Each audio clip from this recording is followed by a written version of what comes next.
सभी को नमस्कार। इंडियन ज्योग्राफी की क्लास में आप सभी का स्वागत है। आज हम इंडियन ज्योग्राफी की इस क्लास में उत्तर भारत की विशाल पर्वतमाला का अध्ययन करेंगे। उत्तर भारत की विशाल पर्वतमाला। उत्तर भारत की विशाल पर्वतमाला के संबंध में कुछ भूवैज्ञानिकों ने सिद्धांत दिए, जो जैसे कि भूसन्निधि सिद्धांत, जियोसिंक्लाइन थ्योरी किसने दी? कोबर ने। भूसन्निधि सिद्धांत, जियोसिंक्लाइन थ्योरी, कोबर ने। प्लेट का विवर्तनिकी सिद्धांत मॉर्गन व आइजैक ने प्रस्तुत किया। प्लेट का विवर्तनिकी सिद्धांत मॉर्गन और आइजैक ने प्रस्तुत किया। भूसन्निधि सिद्धांत कोबर ने प्रस्तुत किया। भूसन्निधि सिद्धांत को पर्वतों का पालना कहा जाता है। भूसन्निधि सिद्धांत को पर्वतों का पालना कहा जाता है। भूसन्निधि क्या होते हैं? लंबे संकरे छिछले जलीय भाग भूसन्निधि कहलाते हैं। लंबे संकरे और छिछले जलीय भाग क्या कहलाते हैं? भूसन्निधि कहलाते हैं। आगे देखिए, उत्तर के पर्वतीय क्षेत्र। उत्तर के पर्वतीय क्षेत्र को 4 भागों में बांटा गया है। कौन कौन से हैं? ट्रांस हिमालय, बृहत हिमालय, लघु या मध्य हिमालय, बाह्य या निम्न हिमालय। उत्तर के पर्वतीय क्षेत्र को कितने भागों में बांटा गया? 4 भागों में बांटा गया। कौन कौन से हैं? ट्रांस हिमालय, बृहत हिमालय, लघु हिमालय, बाह्य हिमालय। ट्रांस हिमालय सबसे उत्तरी भाग हिमालय पर्वत का सबसे उत्तरी भाग ट्रांस हिमालय। बृहत हिमालय, हिमाद्री या सर्वोच्च भाग। बृहत हिमालय को किस नाम से जाना जाता है? हिमाद्री, जो कि सर्वोच्च पर्वत श्रृंखला है। ठीक है। लघु या मध्य हिमालय को हिमाचल श्रेणी के नाम से जाना जाता है। बाह्य निम्न हिमालय को शिवालिक के नाम से जाना जाता है। शिवालिक पर्वत श्रेणी सबसे नवीन पर्वत श्रृंखला है। शिवालिक सबसे नवीन पर्वत श्रृंखला है। आगे देखिए, ट्रांस हिमालय पर्वत श्रेणियों का क्रम। ट्रांस हिमालय में कौन कौन सी पर्वत श्रेणियां पाई जाती है? कुनलुन, पहले पे है कुनलुन श्रेणी, दूसरा है काराकोरम श्रेणी, तीसरा लद्दाख श्रेणी, चौथे पे जास्कर श्रेणी। कुनलुन श्रेणी, काराकोरम श्रेणी, लद्दाख श्रेणी, जास्कर श्रेणी। काराकोरम श्रेणी को उच्च एशिया की रीढ़ कहा जाता है। काराकोरम श्रेणी को किस नाम से जाना जाता है? उच्च एशिया की रीढ़, जो कहाँ स्थित है? पाक में स्थित है। पोक में स्थित है। कहाँ स्थित है? पाक अधिकृत कश्मीर में स्थित है। काराकोरम श्रेणी उच्च एशिया की रीढ़। केटू भारत की सर्वोच्च चोटी। केटू कहाँ स्थित है? काराकोरम श्रेणी में स्थित है। केटू को गॉडविन एस्टीन के नाम से भी जाना जाता है और इसकी ऊंचाई है 8,611 मीटर। केटू की ऊंचाई कितनी है? 8,611 मीटर। गॉडविन ऑस्टिन के नाम से जाना जाता है। भारत की सर्वोच्च चोटी है और काराकोरम पर्वत श्रेणी में पाई जाती है। ट्रांस हिमालय के अंदर ग्लेशियर पाए जाते हैं। ट्रांस हिमालय में प्रमुख ग्लेशियर है जिनका क्रम पश्चिम से पूर्व की ओर दे रखा है। बातुरा, हिस्पर, बियाफो, बालतोरा, सियाचिन। कौन कौन से? बातुरा, हिस्पर, बियाफो, बालतोरा, सियाचिन ग्लेशियर। कौन कौन से ग्लेशियर स्थित है? बातुरा ग्लेशियर, हिस्पर ग्लेशियर, बियाफो, बालतोरा और सियाचिन ग्लेशियर। बृहत हिमालय को हिमाद्री या सर्वोच्च श्रेणी के रूप में जाना जाता है। यह हिमालय की सबसे ऊंची श्रेणी है। बृहत हिमालय की सबसे ऊंची श्रेणी है। औसत ऊंचाई है 6,000 मीटर। औसत ऊंचाई कितनी है? 6,000 मीटर। चौड़ाई कितनी है? 120 से 190 किलोमीटर। बृहत हिमालय की औसत ऊंचाई 6,000 मीटर, औसत चौड़ाई 120 से 190 किलोमीटर। प्रमुख पर्वत शिखर कौन कौन से? महत्वपूर्ण प्रमुख पर्वत शिखर है एवरेस्ट, कंचनजंगा, नंगा पर्वत, नंदा देवी, कामेत, नामचा बरुआ। कौन कौन से? बृहत हिमालय में कौन कौन से पर्वत शिखर है? माउंट एवरेस्ट, कंचनजंगा, नंगा पर्वत, नंदा देवी, कामेत, नामचा बरुआ। माउंट एवरेस्ट की ऊंचाई है 8,848 मीटर।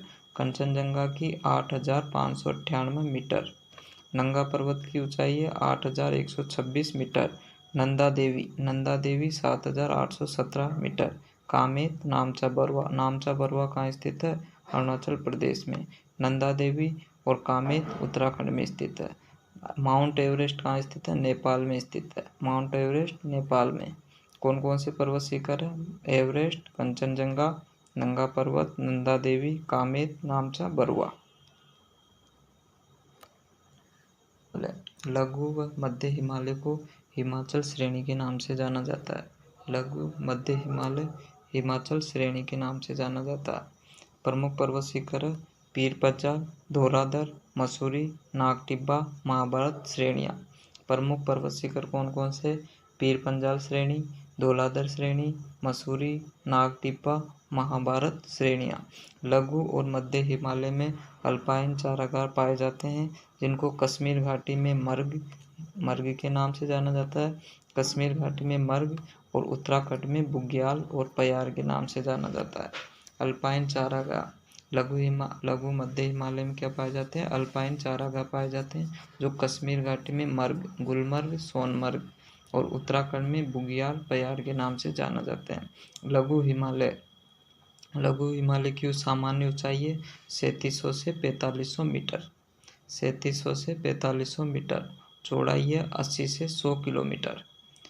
कितनी है? 80 से 100 किलोमीटर इसकी चौड़ाई है और औसत ऊंचाई है 3700 से 4500 मीटर।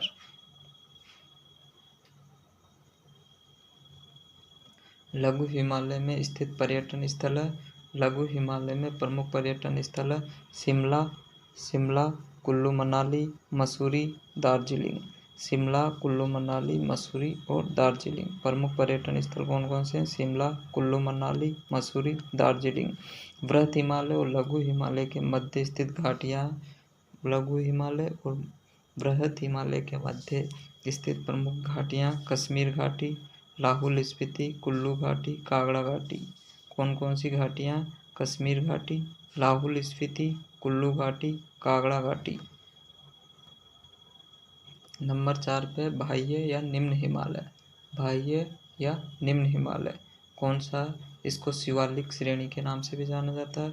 बाह्य निम्न हिमालय सबसे नवीन पर्वत श्रृंखला है, सबसे नवीन पर्वत श्रेणी है। हिमालय की सबसे नवीन पर्वत श्रेणी है। इसकी औसत ऊंचाई है 900 से 1200 मीटर। औसत ऊंचाई कितनी है? 900 से 1200 मीटर औसत ऊंचाई पाई जाती है और चौड़ाई 10 से 50 किलोमीटर। चौड़ाई कितनी है? 10 से 50 किलोमीटर। शिवालिक व लघु हिमालय के मध्य घाटियाँ जैसे काठमांडू घाटी पाई जाती है और पश्चिम में किस नाम से जाना जाता है इसको? दून और द्वार, जैसे हरिद्वार, देहरादून के नाम से जाना जाता है। शिवालिक और लघु हिमालय के मध्य घाटियाँ पाई जाती है जैसे काठमांडू घाटी, और पश्चिम में इनको किस नाम से जाना जाता है? पश्चिम में दून द्वार के नाम से जाना जाता है। हरिद्वार, देहरादून। शिवालिक के निचले भाग को तराई प्रदेश कहा जाता है। शिवालिक के निचले भाग को तराई प्रदेश के नाम से तराई प्रदेश कहा जाता है। तराई प्रदेश होता है दलदली वनाच्छादित प्रदेश होता है। तराई प्रदेश कैसा होता है? दलदली वनाच्छादित प्रदेश होता है।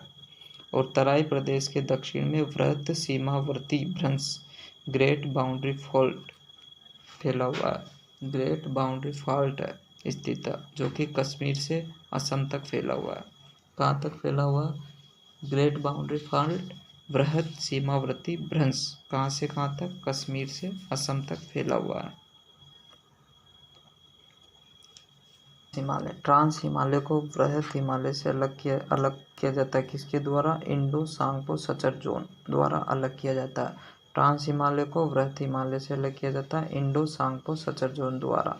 वृहत हिमालय को लघु हिमालय से अलग किया जाता है मेन सेंट्रल थ्रस्ट द्वारा। वृहत हिमालय लघु हिमालय से अलग होता है मेन सेंट्रल थ्रस्ट द्वारा, और लघु हिमालय शिवालिक श्रेणी से अलग होता है मेन बाउंड्री फॉल्ट द्वारा।